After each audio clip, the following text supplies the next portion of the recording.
Arteriole से क्या बन गई, कैपिलरीज बन गई। अब ये कैपिलरीज पूरी ये नेटवर्किंग कर ली। अब जब पतली कैपिलरी बढ़ेगी तो निश्चित रूप से यहां से water soluble nutrients, glucose, amino acid, some amount of water, some simple protein, ये सब भी रिलीज होगा कि नहीं होगा। ऑक्सीजन तो आएगा ही, ग्लूकोज तो आएगा ही, वाटर भी आ जाएगा। ब्लड कैपिलरी इतनी पतली होती है मेम्ब्रेन उसकी कि जब इसमें से एमाइनो एसिड आ सकता है, ग्लूकोज आ सकता है, तो क्या H2O नहीं आएगा।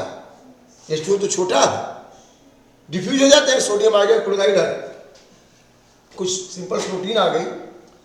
तो पहले जो इस ब्लड में सप्लाई हो रहा था, इस ब्लड वेसल में, एआर्टरा में, तो इसको हम कहते थे ब्लड में ब्लड से ब्लड प्लाज्मा। लेकिन जैसे ही यहां से डिफ्यूज होकर के कैपिलरी के बाहर आ गया और यहां पे आपका सेल है, यहां पे आपके क्या है, सब सेल है। तो सेल है, तो सेल के बीच बीच में रिक्त स्थान है, तो ग्रुप ऑफ सेल को क्या कहेंगे, टिश्यू। तो टिश्यू में आ गया, तो इसी जो ब्लड का पार्ट है जो आ गया टिश्यू में, तो इसको हम क्या कहेंगे, टिश्यू फ्लूइड। Tissue fluid. जैसे अभी यहां पे पानी है, इस पानी को हम टेस्ट ट्यूब में डाल दें, ये इसी का पानी था, अब ये टेस्ट ट्यूब का पानी हो गया। हालांकि टंकी से आया है, टंकी का ही पानी था, तो टंकी में कहां से गया, ग्राउंड से, अंडरग्राउंड वाटर था। लेकिन हम जहां जहां रखते हैं वहां वहां उसका नाम बदल जाता है, ठीक है ना। तो यहां पे अब ये आ गया, अभी वाटर में आ गया, वही पानी ना, तो कहते मिनरल वाटर है, वाटर वाला पीना है। अरे वाटर में पानी कहां से आएगा, वही जमीन का पानी है, वही प्यूरिफाई करके दिया गया है। तो यहां पे ब्लड वेसल से जो ब्लड सप्लाई हो रहा है, जब कैपिलरी में आया तो डिफ्यूज होके water soluble chemicals like minerals, glucose, amino acid get diffuse and comes into tissue, then it is called tissue fluid. जब ये टिश्यू में आ गए तो क्या कहलाए बेटा, टिश्यू फ्लूइड। अब सोचिए कि ये हमेशा 1 मिनट में 5 लीटर 40 ml ब्लड सप्लाई हो रहा है और हमेशा ये फिल्टर होके निकलते रहे। और मान लीजिए एक छोटा सा मैं एग्जांपल आपको दे रहा हूं, यहां पे एक घड़ा है, घड़े में आप पानी भरे हैं और ये पानी घड़े का हमेशा यहां लीक करते रहे, निकलते रहे, तो घड़े में पानी क्या होगा, कम हो जाएगा। अब आप कोई ऐसी डिवाइस बनाएंगे कि यहां से इस पानी को ड्रेन करके फिर से इसको वापस ला दे, फिर ये डिफ्यूज होगा, फिर लीक होगा, फिर वापस आ जाएगा। वही काम यहां किया गया है। ब्लड सप्लाई हुई, फोर्स में आ रहा है, फिल्टर होकर के लीच करके ब्लड कैपिलरी से वाटर सॉल्युबल मिनरल, सब smaller protein are get diffuse comes into tissue called tissue fluid, so the amount of blood is decreasing. अब यहां से तो आ गया ये ब्लड कैपिलरी, अब किससे मिल गई, आपस में वेन्यूल बना ली, वेन्यूल से क्या बना ली, वेना केवा बना ली, वेना केवा बना करके इधर आ गई, फिर आ गया। लेकिन जो डिफ्यूज हो गया उसका क्या, जो वहां से निकल चुका है उसको कैसे लाइएगा, है? तो उसको लाने के लिए ये फिर इसमें नहीं घुसेगा, क्योंकि यहां तो फोर्स ऑलरेडी ज्यादा है। ब्लड वेसल्स में फोर्स क्या है और टिश्यू में फोर्स ज्यादा, तो वापस आएगा नहीं इसे। अब क्या होगा कि यहां पे एक ड्रेनेज सिस्टम लगाना पड़ेगा। वो ड्रेनेज सिस्टम आपका क्या होगा, लिम्फेटिक वेसल्स। यहां ड्रेनेज सिस्टम किसका बना बेटा, लिम्फेटिक वेसल्स का। अब ये लिम्फेटिक वेसल्स इनको ड्रेन करके, लिम्फेटिक वेसल्स इनको ड्रेन करके और जगह जगह यहां बनाते हैं लिम्फ नोड, और इनको फिल्टर करके फिर जो वाइड वेना है, जो मोटी वाली वेन्स है, ये लिम्फ नोड है, फिल्टर करके फिर उसी में छोड़ देते हैं। तो फिर किसका हिस्सा हो गया, ब्लड का हिस्सा हो गया, क्योंकि ब्लड का ही तो हिस्सा था। तो ब्लड ही है जो टिश्यू में आ गया, टिश्यू फ्लूइड, और फिर लिम्फ वेसल में आ गया तो क्या कहलाएगा,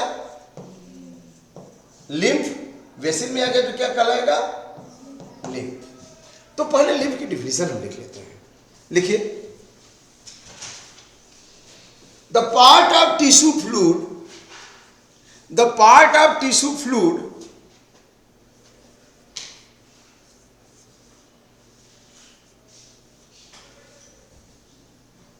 drained by,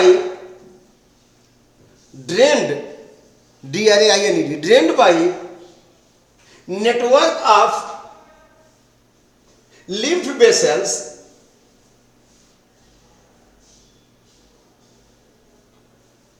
drained by network of lymph vessels is called as lymph। समझ आ गया कि नहीं? वही टिश्यू फ्लूइड ही है, लेकिन जो लिम्फ वेसल में आ गया उसको क्या कह देंगे? लिम्फ कह देंगे। और जो टिश्यू में है उसको क्या कहेंगे? Tissue fluid. और जो ब्लड वेसल में है उसको क्या कहेंगे? ब्लड कहेंगे।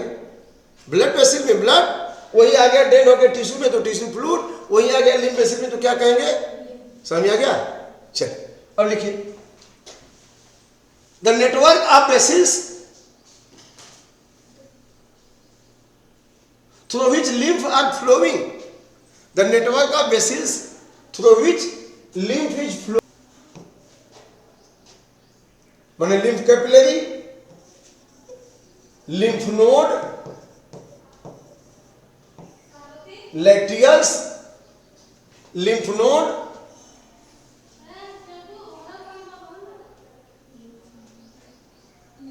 lacteals are fine lymph vessel, lacteals are fine, fine माने पतली, जैसे ब्लड कैपिलरी होता है। lacteals are fine lymph vessel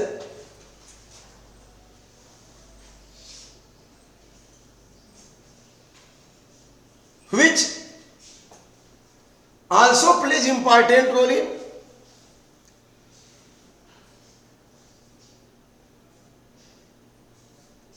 in absorption of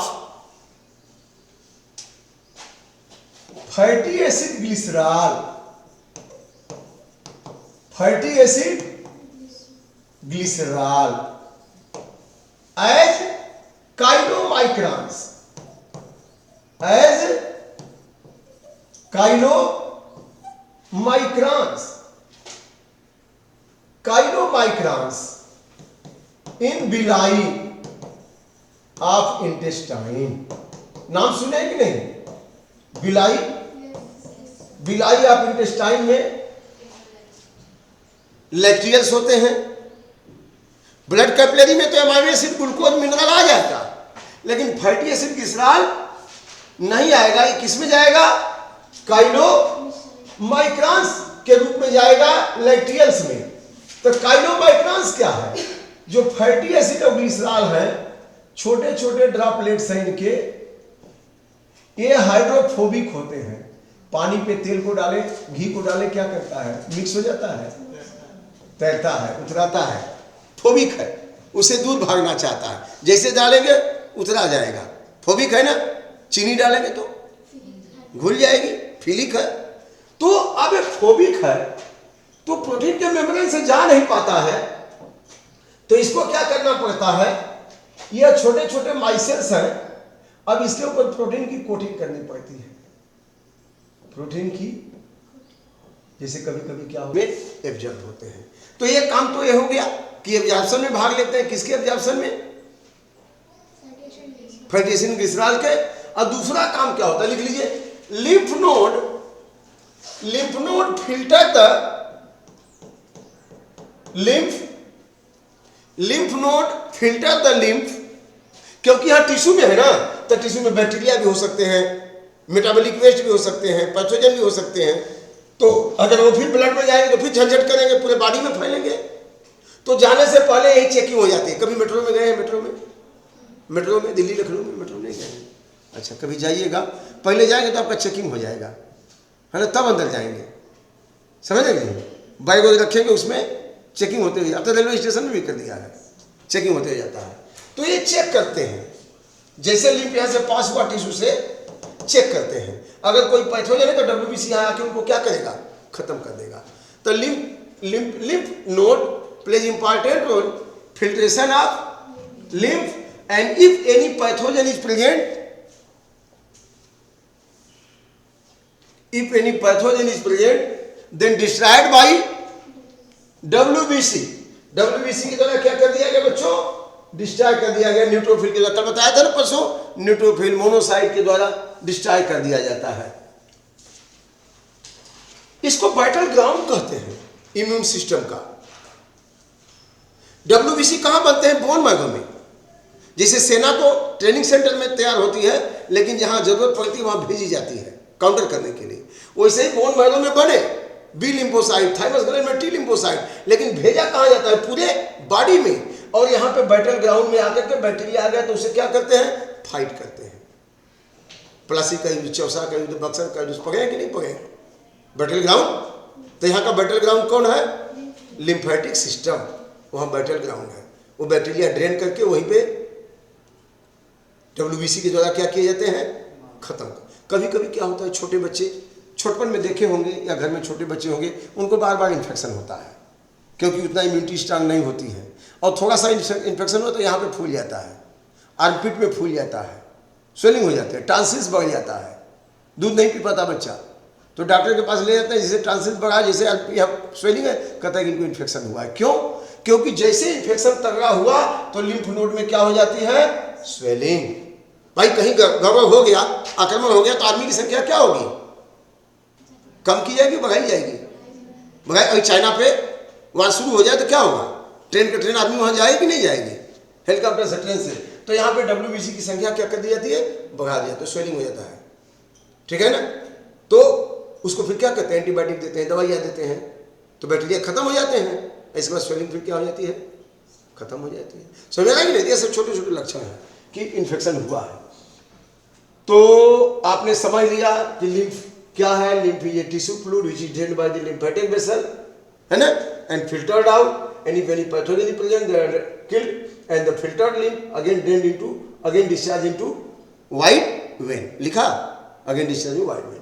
और lymphatic system plays important also, lymphatic system also plays important role in maintaining immunity of the body। अब ये भी बोला हमने, पैथोजन को मारेगा तो इम्यूनिटी ही बढ़ेगी ना। Maintain immunity of the body and helps in transportation of nutrients, helps in transportation of nutrients, transportation of, जैसे यहां पे है तो ट्रांसपोर्टेशन ही तो हो रहा है, यहां से यहां तक आ रहा है, अलग अलग हिस्से में जा रहा है आप nutrients at certain level, at certain level. तो इस तरह से बच्चों आपने देखा लिम्फ के बारे में, लिम्फेटिक सिस्टम के बारे में, कि किस तरह से ये जो है हमारी बॉडी में रोल प्ले करते हैं। कई तरह का रोल प्ले इन्होंने किया। Absorption of nutrients, absorption of nutrients in the form of chylomicrons, transportation of nutrients and drainage of the tissue fluid and filtration and destroy the pathogen and helps in protection from pathogenic infection and provide immunity to the body।